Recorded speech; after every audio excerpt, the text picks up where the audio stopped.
My name is Paula Carey. At 32 years old, I hold the rank of captain in the United States Army, but today I was just the daughter of retired General Thomas Carey. As I walked into the federal courthouse, my mother didn't even try to hide her smirk. She leaned into my father's ear, her voice a venomous hiss that was still loud enough for me to hear. "Look at her, Thomas. She looks like a stray dog that's dragged itself in from the desert. We should have just left her there." The pain was a familiar shard of shrapnel in my chest, but I was used to it. 7 years ago, on Thanksgiving Day, right after my father retired and took over the company, he'd raised a glass of wine and declared in front of 20 relatives, "My son is the future of this family." Then he'd turn to me, his eyes like ice. "She, on the other hand, is just a disgrace to this family name." A disgrace. That was the word they'd used to brand my life. But they'd made one fatal mistake. They raised me in the discipline of the military. And in my world, there is no disgrace that cannot be cleansed by the truth, even if that truth has to be exposed through an act of war. If you've ever been treated like an outsider by your own family, let me know where you're watching from in the comments. Hit that like button and subscribe now, because this story is for anyone who has ever been called a disgrace. Justice is waiting. The E. Barrett Pretty Man Federal Courthouse in D.C. is supposed to be a cathedral of justice, built of imposing limestone and marble to make you feel small before the law.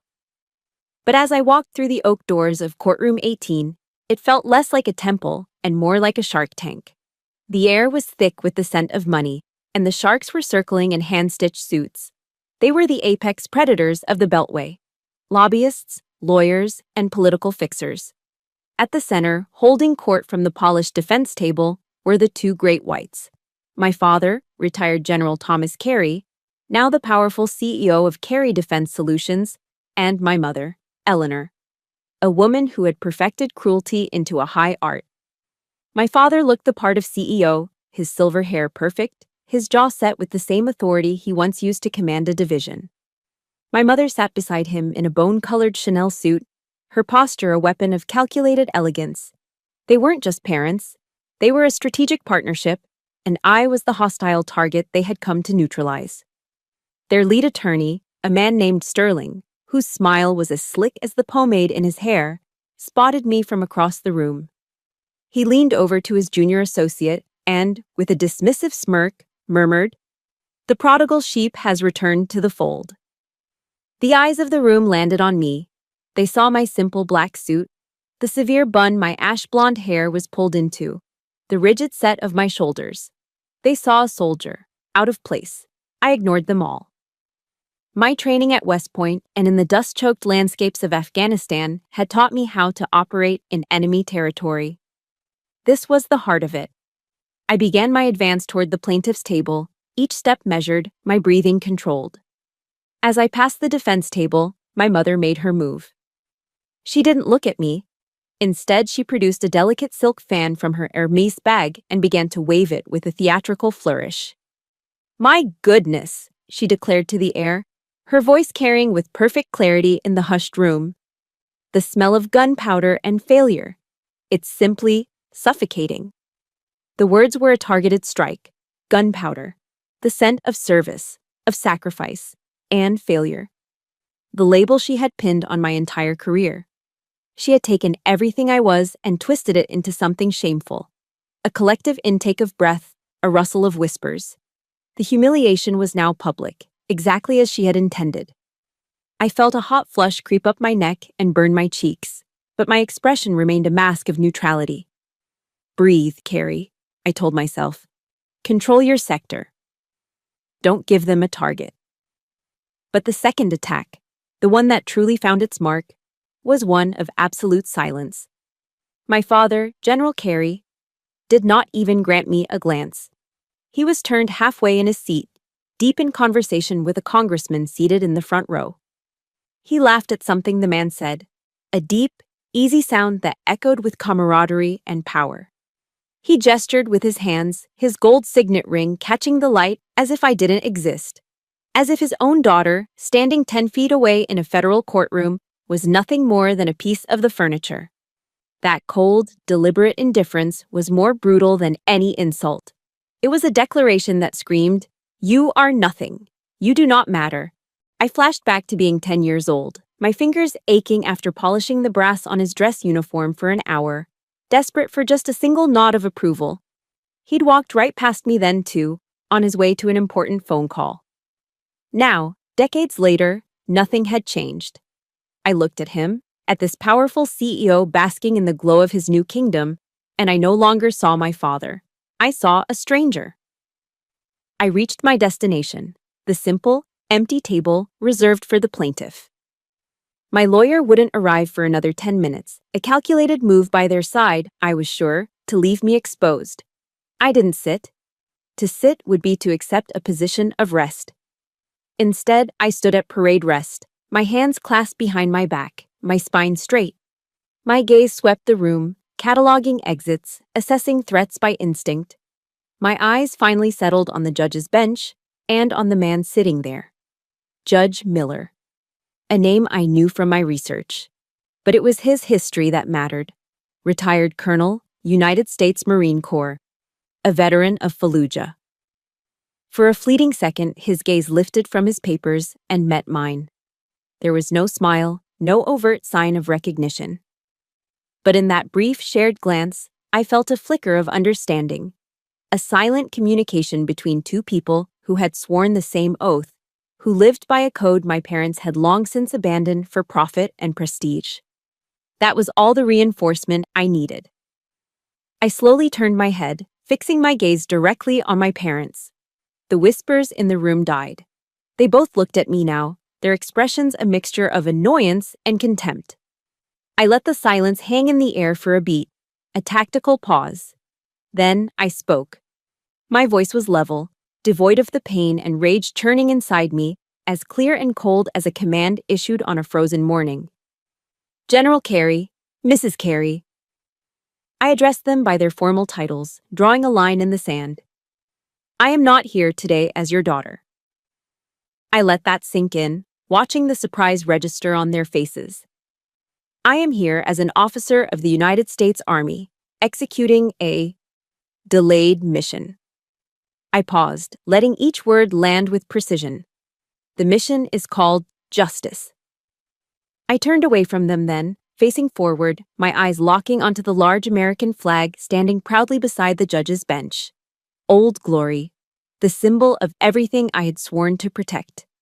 I took an oath to defend the Constitution against all enemies, foreign and domestic. But they don't prepare you for this at West Point. They don't teach you the proper protocol in the field manual. Who defends you when the enemy shares your name, your history, your blood? My declaration of war in that courtroom wasn't born from a single moment of betrayal. It was forged 7 years earlier, in the crucible of a Thanksgiving that felt more like a funeral.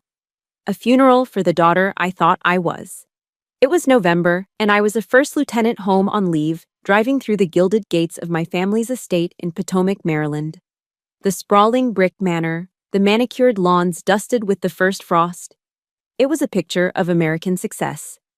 But as I stepped inside, the atmosphere was wrong. My father had been retired for only a few months, trading his general's stars for a CEO's title, and the very air in the house had changed. The comforting, disciplined scent of my father's polished leather boots and Old Spice was gone. It had been replaced by the sharp, metallic smell of new money and the incessant murmur of business calls. I'd returned with a quiet sense of hope. Months earlier, while my father was still in uniform, a critical software glitch in Project Prometheus, a flagship defense system for Carey Defense, had threatened to derail a billion-dollar contract. From my post, I had identified the flaw, worked through back channels, and anonymously fed the solution to the engineering team. It was a silent act of loyalty, not just to the family company my grandfather had built, but to the father I still respected. Now that he was officially CEO, I held a naive belief that my contribution might finally be acknowledged, that I might finally earn that nod of approval I'd spent my life chasing. But I quickly learned that in my father's new world, my kind of integrity wasn't an asset. It was a liability. Before dinner, I was in the library looking for a book. when I overheard my father's voice booming from the adjacent drawing room. He was holding a glass of scotch, speaking to my uncle. "You see, Jim," he said, his tone slick with self-satisfaction, 30 years of service to this country gave me something invaluable. Access. Now, it's time to monetize that access. It's not corruption, it's just smart business. He was talking about the revolving door, that uniquely Washingtonian mechanism for turning public service into private wealth. He spoke of it as a natural transition, a well-earned perk. A wave of nausea washed over me. I felt physically ill. The legacy my grandfather, General Marcus Carey, had built on honor, on creating the best possible equipment to protect American soldiers, was being systematically dismantled. It was being turned into a cash machine fueled by backroom deals and shadowy connections. Right then, listening to him boast, I understood a cold, hard truth. I, with my rigid military code of ethics, did not fit into this new version of the Carey legacy. I wasn't just irrelevant, I was a threat. Later, we all gathered in the formal dining room. The 20-foot mahogany table was a masterpiece of my mother's design, laden with glistening silverware, crystal glasses, and a magnificent roasted turkey at its center. The air was warm with the scent of sage and thyme, and the room was bathed in the soft, forgiving glow of candlelight. It was a perfect illusion of family, of warmth, of gratitude. After the main course, my father stood, tapping his glass with a fork. A hush fell over the 20 relatives assembled. He raised his crystal glass, the amber of his wine catching the light. "I'd like to propose a toast," he began. But it wasn't a toast of thanks. It was an announcement. As the new CEO of Carey Defense, it is my great pride to announce that my son, Ethan, will be joining the company as its new executive vice president. A wave of enthusiastic applause erupted around the table. My brother, Ethan, preened, accepting the congratulations with a smug smile. I clapped along, a hollow, mechanical motion. Then the room quieted, and my father's gaze shifted, landing on me. The warmth vanished from his eyes, replaced by a glacial coldness that chilled me to the bone. "We also have Paula," he said, the pause before my name a deliberate insult. "She is, of course, very skilled, technically." He let the faint praise hang in the air for a moment, before delivering the killing blow. "But she's too rigid, too idealistic. A fine officer, I'm sure, but not a team player." He turned his address back to the rest of the table, dismissing me as if I were a footnote. "My son," he declared, his voice swelling with pride, "is the future of this family, the future of this company." Then he looked back at me one last time, his eyes devoid of any emotion except finality. He delivered the verdict that would echo in my mind for the next 7 years. She, on the other hand, is just a disgrace to this family name. Silence. A thick, suffocating silence. Not one of my aunts, uncles, or cousins met my eye. They just stared at their plates, at the perfectly arranged pumpkin pie, suddenly fascinated by their dessert forks. In that moment, they were all complicit. My humiliation was complete.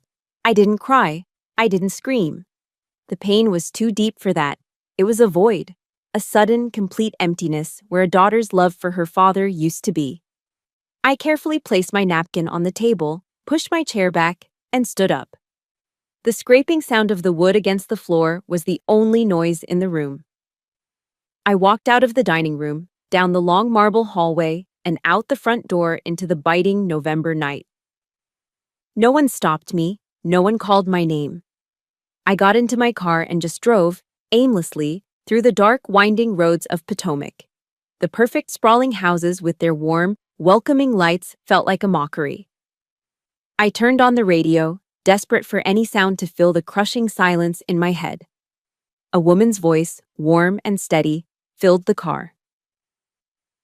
"And what the research shows us is that vulnerability is not weakness," she said. "It's not about winning or losing. It's the courage to show up and be seen when we have no control over the outcome." I pulled over to the side of the road, the engine idling. I didn't know it at the time, but the voice belonged to a researcher named Brené Brown. Her words didn't heal the gaping wound that had just been torn open in my soul. They couldn't. But they gave me something else.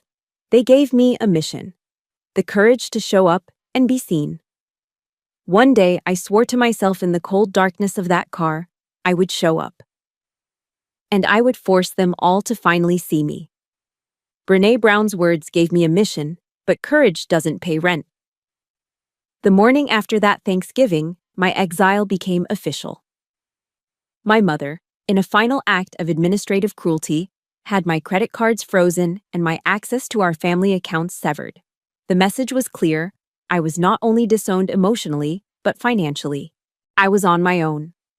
With the few $100s of cash I had in my wallet, I found a tiny attic apartment for rent in a worn-down brick building in Arlington, Virginia. It was all I could afford.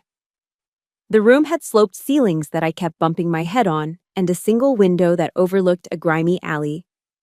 The air was perpetually stale, smelling of dust and desperation. Back at my father's estate, there was a temperature-controlled wine cellar worth more than this entire building. But here, in the suffocating quiet of these four walls, listening to the radiator hiss and clank through the night, I felt like I could finally breathe. The air was thin and poor, but it was mine. My diet became a monotonous rotation of instant ramen noodles, saltine crackers, and peanut butter eaten straight from the jar with a plastic spoon. The hunger pangs were a constant dull ache in my stomach, a physical reminder of my new reality. I lost weight I couldn't afford to lose, and dark circles formed under my eyes like bruises. I was adrift, but I was not broken. I was a soldier. I knew how to survive. My first priority was securing my flank. My parents, not content with simply disowning me, had launched a whisper campaign, subtly suggesting to their contacts in the Pentagon that I was unstable, a potential security risk. To fight back and clear my name, I needed a lawyer. And lawyers cost money I didn't have. So, I began a grueling double life. By day, I was Captain Paula Carey, an intelligence officer at the Pentagon. I arrived for duty at 500 hours, my uniform perfectly pressed, my boots gleaming, my face an impassive mask. I endured the suspicious glances of my colleagues and the pointed questions from my superiors, executing my duties with flawless precision, knowing that any mistake would be used as ammunition against me. By night, I was just Paula, a ghost hunched over a laptop in a cold attic. I found a freelance job translating complex technical manuals for a small engineering firm. The work was mind-numbingly tedious, but it was anonymous and paid in cash. My evenings bled into early mornings, fueled by cheap, bitter black coffee that I brewed in a second-hand pot. 4 hours of sleep became a luxury. The loneliness was a physical presence in the room, a heavy blanket that threatened to smother me. In my weakest moments, the image of my father's cold eyes and my mother's mocking smile would flash in my mind, and the memory, once a source of pain, became a potent stimulant. It was fuel. It kept me going. One Tuesday night, my old Honda Civic sputtered and died on the side of the George Washington Parkway. It was raining, a miserable, bone-chilling drizzle. As I sat there, hazards blinking, trying to get a tow truck on the phone, a sleek black Mercedes sedan pulled up beside me. The tinted window glided down, revealing the face of Arthur Vance, one of my father's oldest business partners. He looked me up and down, taking in my drenched coat and broken-down car. A pitying, condescending smirk played on his lips. "Well, well, Captain Carey," he said, his voice dripping with false concern. "Heard you'd run into a bit of trouble. Need a hand?" His offer wasn't about help. It was about humiliation. It was a power play. "I heard you're between residences," he continued, enjoying himself. "If you ever need a more accommodating line of work, you give me a call." He winked, the implication disgustingly clear. Every instinct screamed at me to unleash the fury coiling in my gut. But I didn't. I just tightened my grip on the steering wheel, my knuckles turning white, and looked straight ahead into the rain-streaked darkness.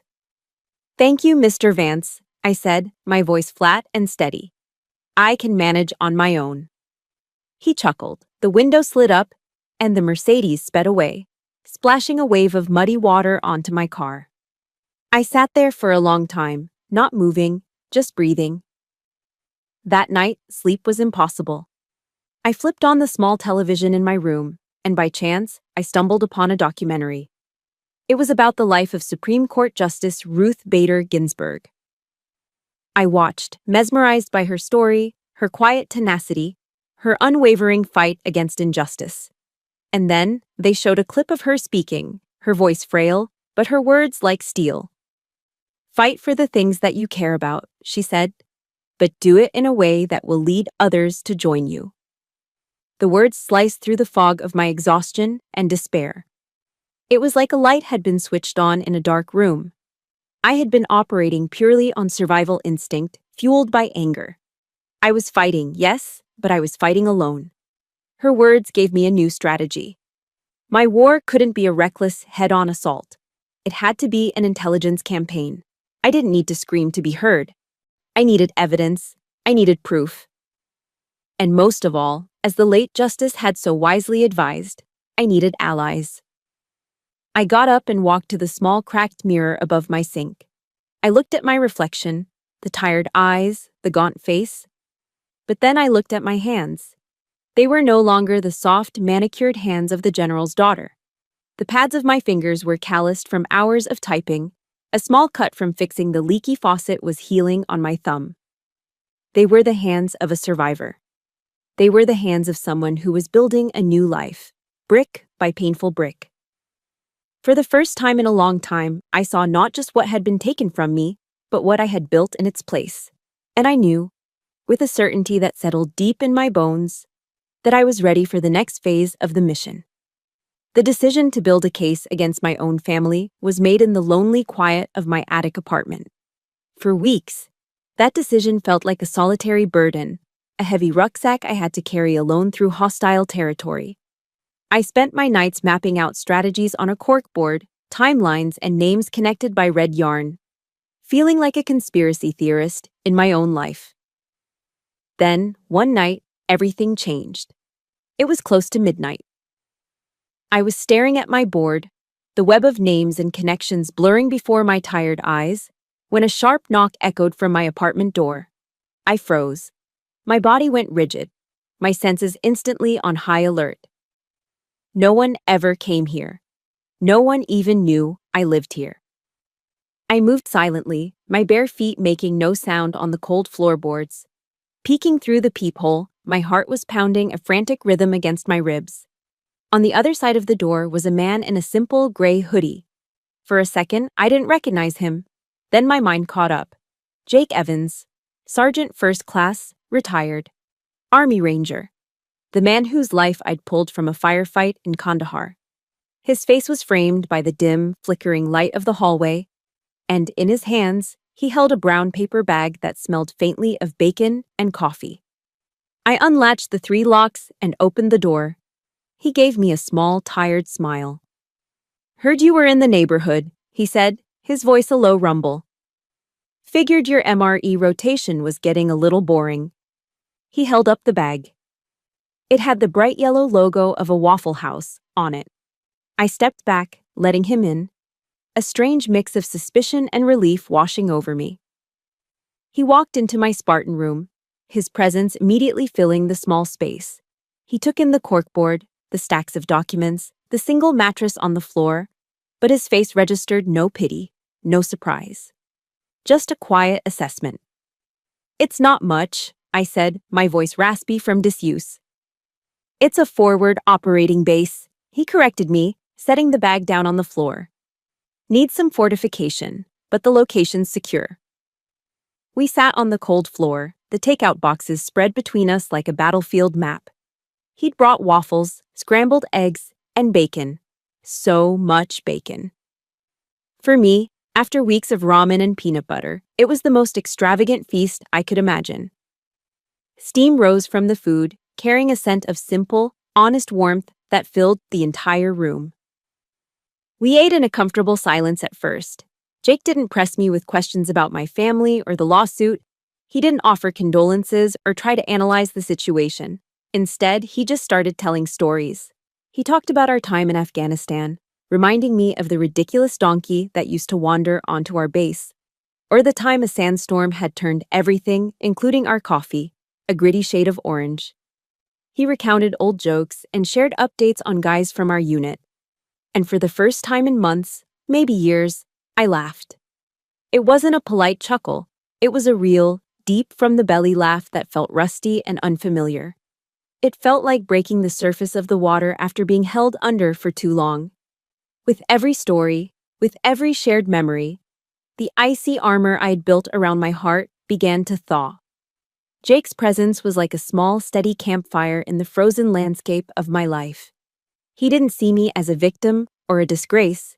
He saw me as his captain. He saw me as a soldier. When the food was gone and the empty boxes were stacked to the side, a quiet stillness settled over the room. The weight of my reality came rushing back in. "Why are you really here, Jake?" I finally asked, my voice barely a whisper. He looked at me, his gaze direct and unwavering. There was no pity in his eyes, only a fierce loyalty that I recognized as the bedrock of the soldier's code. "Kandahar province," he said simply. My leg was shattered. We were taking heavy fire from 3 directions. I was out of ammo. You could have pulled back. Orders were to pull back. He paused, letting the memory fill the space between us. But you didn't. You laid down cover fire and dragged my sorry ass back to the wire. You told me, no one gets left behind. So, he finished, his voice dropping slightly. Here I am, Captain. Tears I didn't even know I had pricked at the back of my eyes. I fought them back, clenching my jaw. Then he said the words that changed everything. The words I had desperately craved from my own blood, my own father. "And about this crap they're pinning on you," he said, gesturing vaguely towards my corkboard. "I don't believe a word of it. I was there. I know your integrity. I trust you." I trust you. 2 simple words. From a brother in arms, they meant more than any legal vindication or financial settlement ever could. It was the validation I had been starved of. It was a lifeline. When he saw that I'd composed myself, he reached into the pocket of his hoodie and pulled out something small and black. A flash drive. "I didn't just come here to bring you breakfast," he explained, a ghost of a smile on his face. "I retired a couple of years back, started a small private investigations firm with another guy from the 75th. We've got a certain set of skills." He held out the flash drive. "When I heard you were in trouble, I started digging. Just a little preliminary recon." He placed the small piece of plastic and metal into my palm. It felt impossibly heavy. "It's not much," he said, echoing my earlier words about the apartment. "Just some interesting financial irregularities I found in Kerry Defense's public filings going back a few years. A starting point." I closed my hand around the drive, the cool metal a stark contrast to my warm skin. I looked down at it, then back up at Jake. The knot of loneliness that had been clenched in my chest for so long, finally began to loosen. The mission was no longer a solitary one. I wasn't just a disgraced daughter fighting a hopeless battle. I was a commander, and I had just found my first soldier. "What's the next objective, Captain?" he asked, his eyes sharp and focused. For the first time, I had an answer. The flash drive Jake gave me was a key. It opened a door into the labyrinth of my father's business dealings, and for 2 weeks, we worked relentlessly from my attic apartment, turning it into a makeshift command center.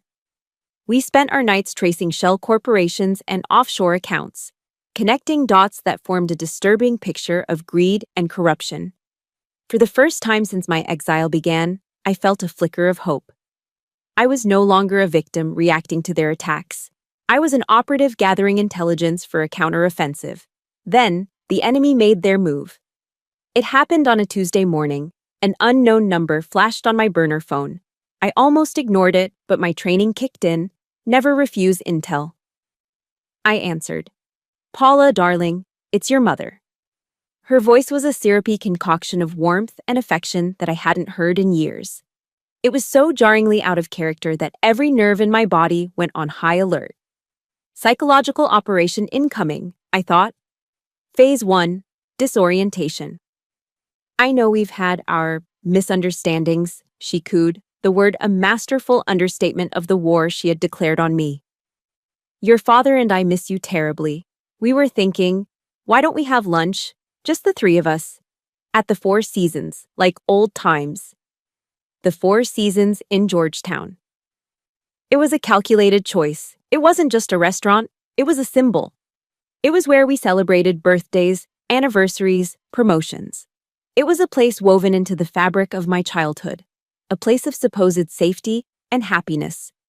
This wasn't an invitation, it was a summons back to their territory, wrapped in the camouflage of nostalgia. A small, foolish part of me, the part that still wanted a mother, felt a pang of something akin to hope. The rest of me knew better.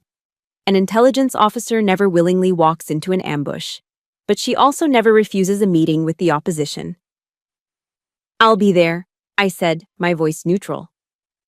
I walked into the opulent, sun-drenched dining room of the restaurant exactly at noon. The air was thick with the scent of expensive perfume and quiet power. They were already there, seated at a pristine table draped in white linen, smiling as if I were just a few minutes late for a weekly family brunch. My father stood to greet me, kissing the air beside my cheek. My mother squeezed my hand, her touch surprisingly firm, her nails perfectly manicured. It was a flawless performance.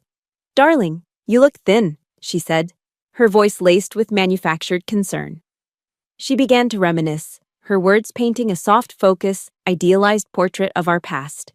"Do you remember, Paula? Right on those very steps outside, your father taught you how to tie your shoes. He was so patient, wasn't he? We were such a happy family then." A knot tightened in my stomach. She was weaponizing my memories, taking something pure from my childhood and using it as a tool of manipulation. It was a classic gaslighting technique. Create an alternate, idealized past to make the painful present seem like my fault. My aberration. "You were always my strong girl," my father added, his voice a low, paternal rumble. Code for stubborn and difficult. My internal translator supplied. After the waiter took our order, the pleasantries dissolved. The real objective of the mission was revealed. My father slid a slim, dark blue velvet box across the table. I didn't need to open it. I could see the iconic silver lettering, American Express. Inside, I knew, would be a Centurion card. The black card, unlimited credit, unlimited power. "I've had your accounts reinstated," he said, his tone that of a benevolent king bestowing a favor upon a wayward subject. "And there's a new condominium waiting for you at the Watergate, fully furnished.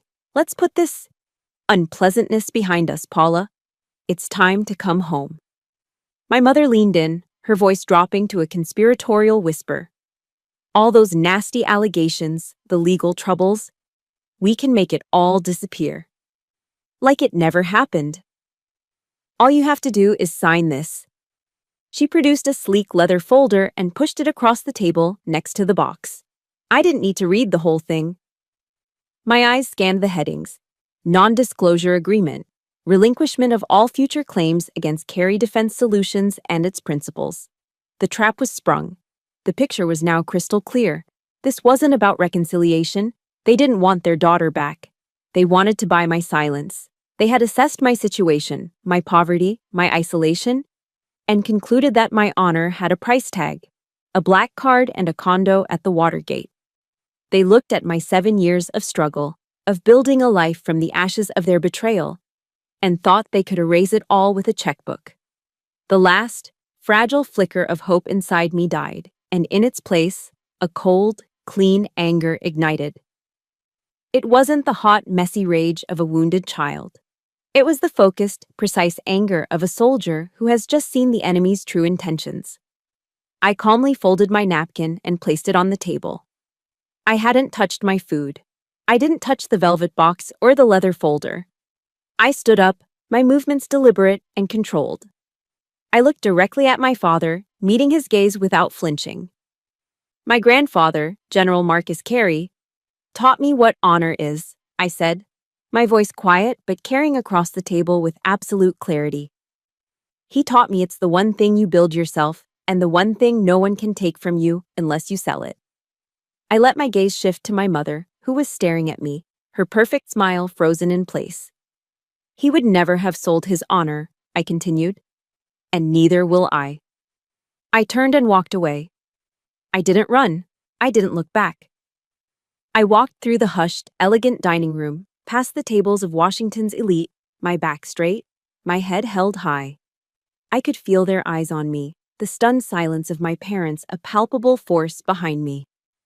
Outside, the Georgetown air was cool and crisp. I took a deep breath, the first clean one I'd had all day.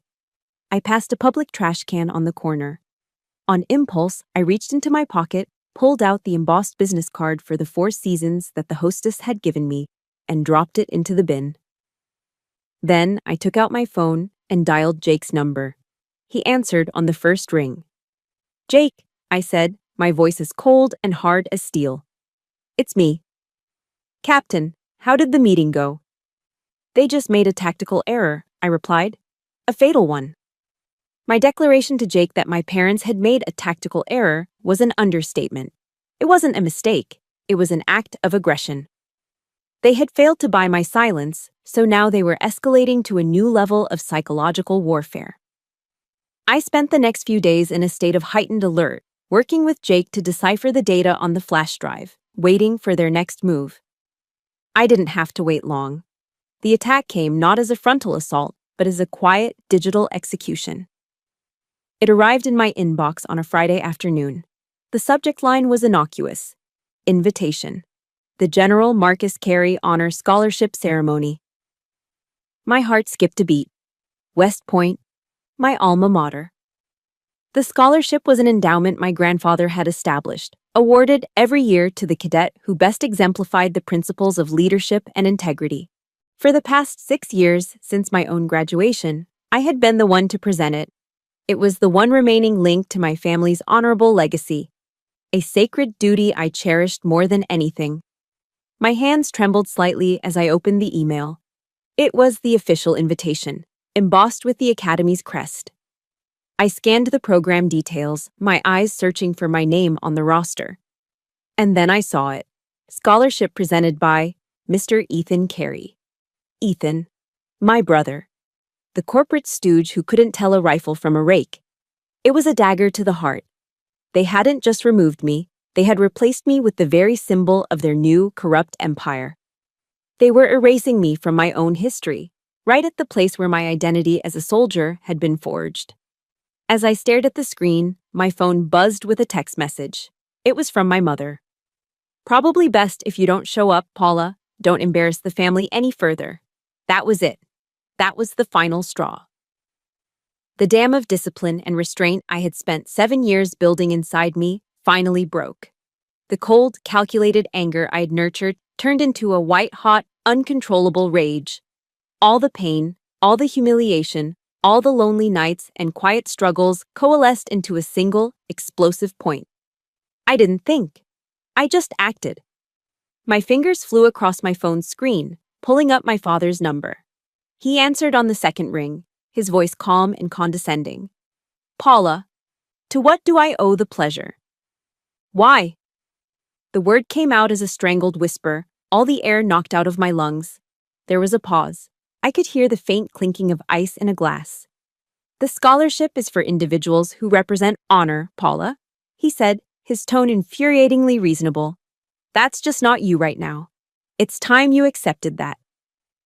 Something inside me snapped. A bitter, ragged laugh escaped my lips. "Honor," I repeated, the word tasting like ash in my mouth. "You're going to lecture me about honor? The man who is turning my grandfather's legacy into a dirty little business venture for your golfing buddies? The man who threw his own daughter away because she refused to be complicit in your corruption?" "Watch your tone, Captain," he warned, his voice hardening. But I was done watching my tone. I was done being the quiet, dutiful daughter. The floodgates were open. "No, you listen to me," I snarled, my voice dropping into a register he had never heard from me before. It wasn't the voice of his daughter anymore. It was the voice of a commanding officer in the field, seconds away from ordering an artillery strike.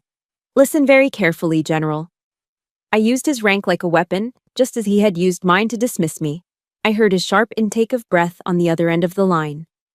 "Your war is not with the broken-hearted girl you cast out 7 years ago. Your war is with Captain Paula Carey of the United States Army.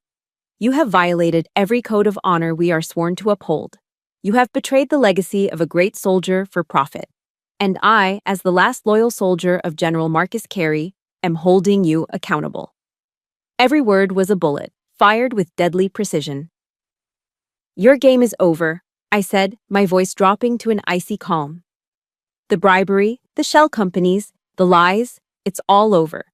So you go ahead and have your little ceremony. You put my brother on that stage. And while you're smiling for the cameras, you'd better be preparing for your day in court." "You are making a grave mistake," he hissed.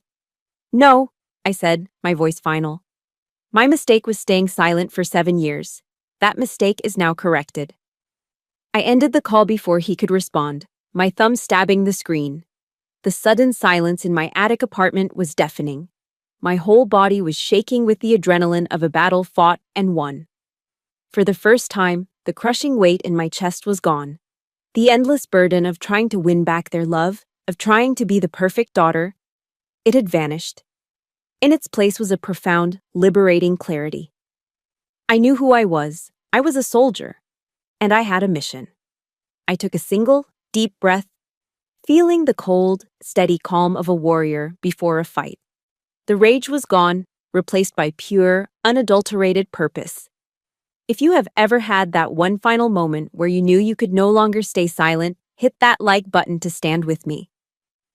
And if you know what it feels like to finally draw a line in the sand, comment "no more" below. My hand, now steady, picked up the phone again. I dialed Jake's number. He answered instantly, as if he'd been waiting. "Captain?" I didn't waste time on pleasantries. There was no need. The time for planning was over. The time for action was now. "Campaign begins," I said, my voice devoid of any hesitation. "Now." My words to Jake, "Campaign begins. Now," were not just a declaration. They were an activation code. The attic apartment, once my solitary refuge, transformed overnight into a tactical operations center. The loneliness was replaced by the low hum of encrypted hard drives and the scent of lukewarm coffee. Jake, leveraging his Ranger ingenuity, secured the perimeter. He installed motion sensors, swept for listening devices, and set up a closed network on a series of encrypted laptops. My corkboard, once a chaotic map of my pain, became a proper target analysis board covered with financial statements, timelines, and photographs connected by color-coded pins. We were a 2-person task force operating deep in enemy territory. Primary objective, I stated on our first official night of operations, pointing to a faded photograph of my grandfather in his dress uniform. "We need to find General Marcus's original last will and testament. It's the keystone.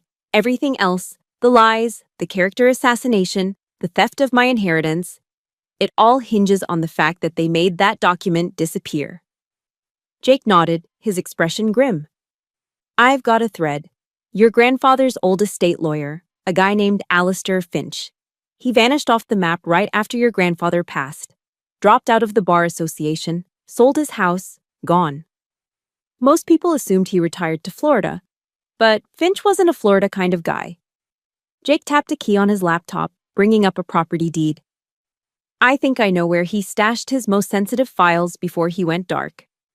The next morning, we drove out to Baltimore. Our destination wasn't a law office, but a decaying old bank building slated for demolition. Using a combination of a plausible cover story and some skills I'm sure he didn't learn in any official Army field manual, Jake convinced the site's weary custodian to let us into the vault. In the dim light, surrounded by rows of silent, empty safe deposit boxes, Jake led me to a specific one at the very bottom. It was registered under a pseudonym. Inside, wrapped in a sheet of dusty, yellowed oilcloth, was a single manila envelope, sealed with a glob of dark red wax, bearing my grandfather's signet ring imprint. My breath caught in my throat. My hands trembled as I broke the seal. Inside was the will. It was simple, direct, and written in my grandfather's firm, decisive hand. And there it was, in black and white. To my granddaughter, Captain Paula Carey, I bequeath a 51% controlling interest in Carey Defense Solutions. Controlling interest. It was everything. But tucked behind the legal document was something far more valuable.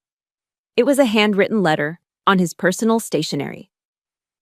My dearest Paula, it read, I am leaving you this legacy not because you share my blood, but because you share my compass. You are a true soldier. Your integrity is your armor. Never let anyone, not even those closest to you, convince you to take it off. They will try. Do not let them break you. A single tear fell from my eye, splashing onto the crisp old paper. This wasn't just about inheritance anymore. This was my vindication. This was a voice from the past, reminding me who I was. The will gave us our legal weapon, but we needed more to prove conspiracy. A name in Alistair Finch's old files led us to our next stop, a military retirement home in the rolling hills of Virginia called the Old Guard. It was a peaceful place, filled with flags and memories, but it held a critical secret. We were there to see Mrs. Gable, my grandfather's personal assistant for over 40 years.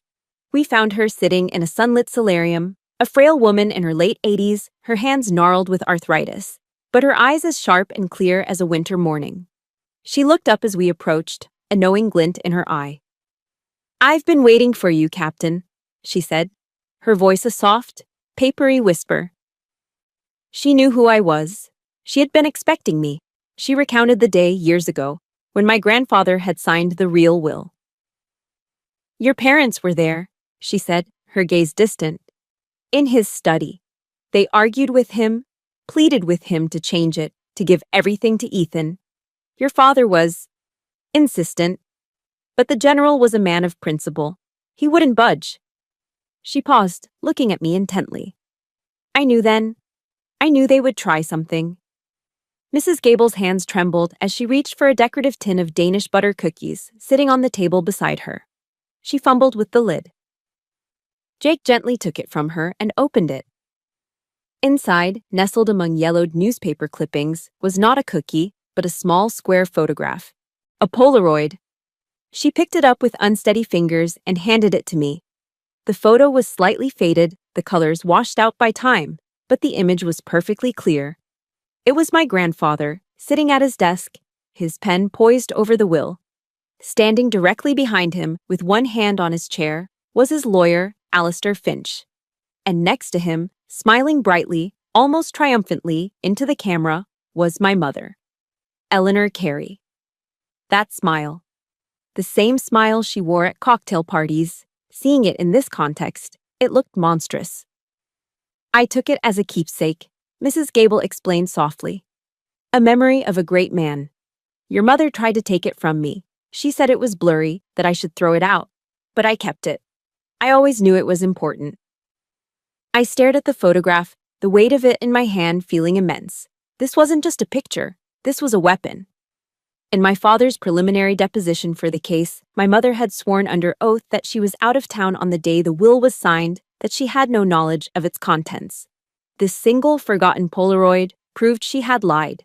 It proved she was there. It proved she was part of the conspiracy from the very beginning. My arsenal was nearly complete. We had the motive. We had the proof of the crime. And now, we had the lie. I held the photo, a fragile piece of paper that had the power to detonate my mother's credibility and blow their entire case apart. As we drove away from the Old Guard, a cold realization settled over me. They had underestimated me. But now, with a weapon like this in my possession, they wouldn't just sit back and wait for the trial. They would come for me. The campaign was about to enter a new, more dangerous phase. The discovery of the Polaroid picture was like dropping a single drop of blood into the shark tank. They could sense it. My lawyer filed a motion to introduce new evidence, and suddenly, the aggressive stonewalling from my father's legal team turned into a panicked frenzy. They knew we had something. They just didn't know what. A few days later, the call I was expecting finally came. It wasn't from my father, the general, but from his pawn. My brother, Ethan. His voice was slick with false sincerity. Paula, this has all gone too far, he said, the practiced concern in his tone making my skin crawl. This isn't us. Let's meet. You, me, Mom, and Dad. We'll talk everything out, as a family, one last time, no lawyers. He suggested their private lodge in Lake Tahoe. Lake Tahoe. The name echoed with memories. It was where my grandfather had taught me to play chess on a heavy marble board by the fireplace. He taught me about strategy, about patience, and he taught me his favorite opening move, the Queen's Gambit, where you sacrifice a pawn to gain control of the center of the board. I knew this invitation was a trap, but as my grandfather's voice echoed in my mind, I realized it was also an opening. They were offering me a pawn. I decided to accept the gambit. "Okay, Ethan," I said, my voice quiet. "I'll be there." The lodge was a monument to wealth, a sprawling log-and-glass mansion nestled in the pines, with a panoramic view of the brilliant blue lake. The air inside, however, was heavy and suffocating. My father, mother, and Ethan were arranged in the cavernous living room like a tribunal. The chessboard was still there, sitting by the cold, empty fireplace. They didn't waste time with pleasantries. My father slid a thick legal document across the polished redwood table. It was another settlement offer, this one with more zeros than the last. A king's ransom. "This is the final offer, Paula," my father said, his voice leaving no room for negotiation. "Sign it.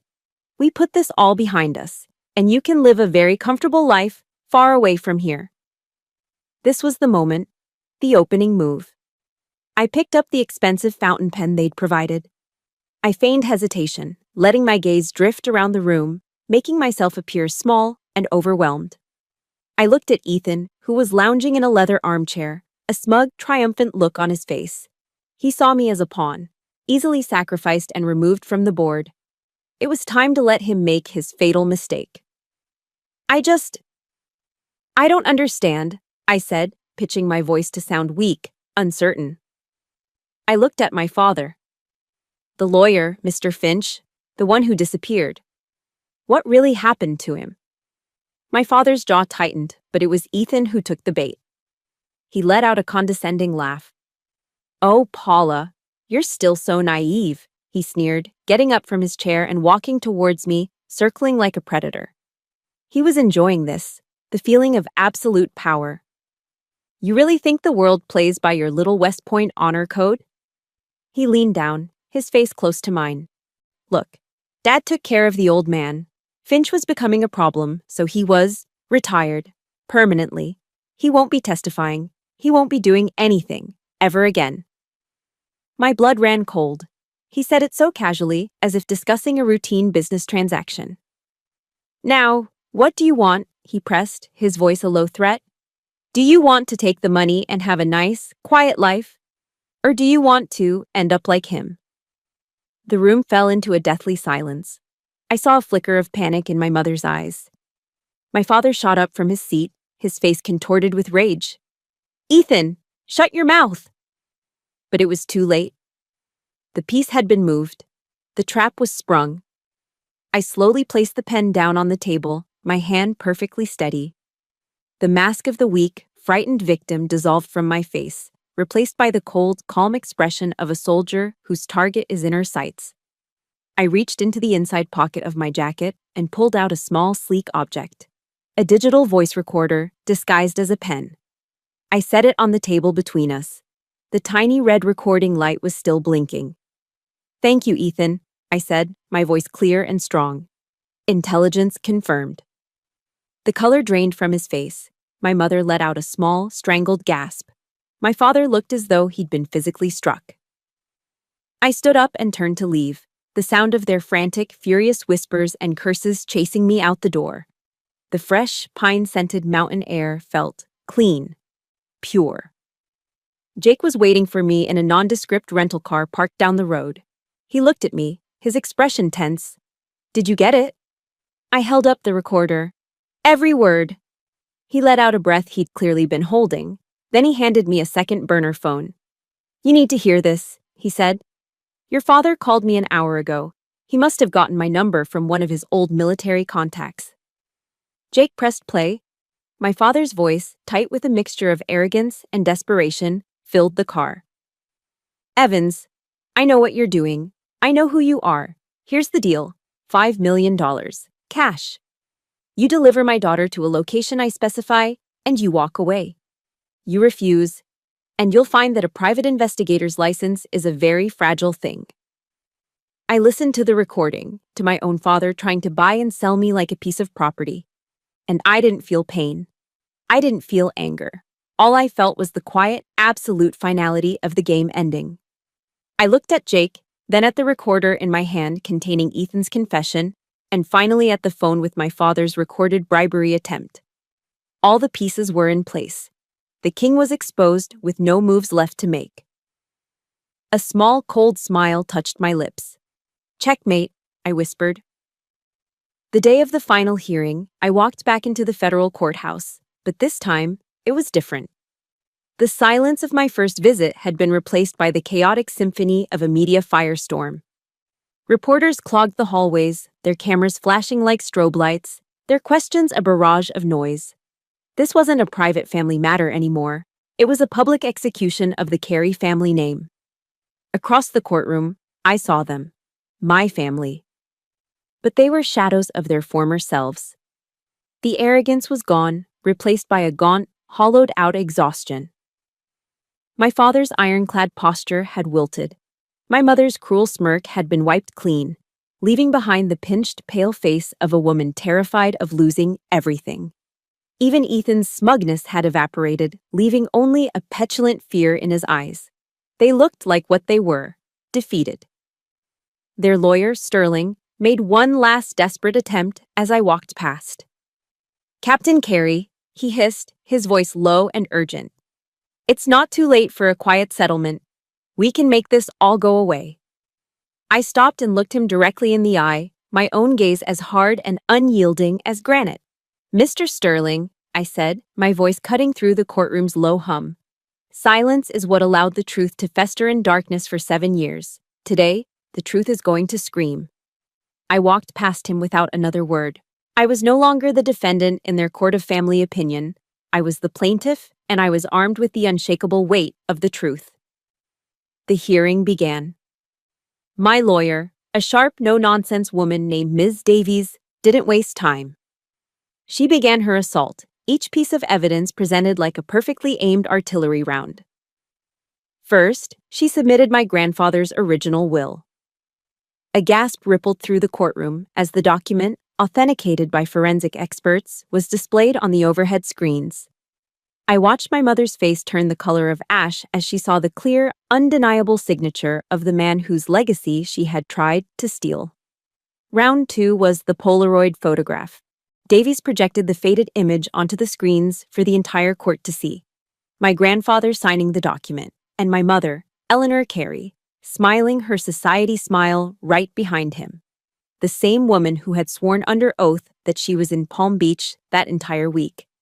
The whispers in the courtroom grew into a shocked murmur. Perjury. Round 3 was the recording of my father's attempt to bribe Jake. The sound of his confident, commanding voice offering $5 million to betray me filled the room. The sheer arrogance of it hung in the air, thick and poisonous. I saw the congressman who had once laughed with my father now staring at him with open disgust. The final, fatal round was the recording from Lake Tahoe. Davies let the court hear the entire exchange, culminating in Ethan's smug, horrifying confession. "Dad took care of the old man. Finch was becoming a problem, so he was retired. Permanently. This is a setup. It's fake." Ethan shot up from his chair, his voice a panicked shriek, but it was too late. The damage was done. I looked at my father. The general, the CEO, the patriarch finally broke. He didn't shout or rage. He just collapsed in on himself, his head falling into his hands in utter and absolute defeat. The king had been toppled. He knew the game was over. As the chaos in the room reached its peak, Ms. Davies raised her hand, silencing the crowd. "Your Honor," she said, her voice ringing with solemnity, "I would like to conclude by reading the personal letter General Marcus Carey attached to his will." The judge nodded. The room fell silent. All that could be heard was Ms. Davies's steady voice, reading the words of a great man from beyond the grave. "I am leaving you this legacy not because you share my blood, but because you share my compass. You are a true soldier. Your integrity is your armor. Never let anyone, not even those closest to you, convince you to take it off. In that moment, a single choked sob broke the silence. It came from the gallery, from a small elderly woman sitting next to Jake. It was Mrs. Gable. Judge Miller, the retired Marine colonel, had listened to the entire proceeding with an impassive, stony face. Now, he finally spoke, his voice a low, powerful rumble that commanded immediate authority. He looked not at the lawyers, but directly at my family. As an officer who had the distinct honor of serving under General Marcus Carey, he began, his words laced with a cold, righteous fury, I am personally disgusted by what has been done to dishonor his name and his legacy. He let his gaze rest on my father for a long, damning moment. This court recognizes the legal validity of the original will, dated and signed by General Carey.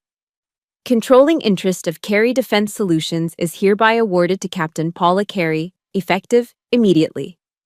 He paused, his eyes sweeping over my mother and brother. Then, he lifted the wooden gavel.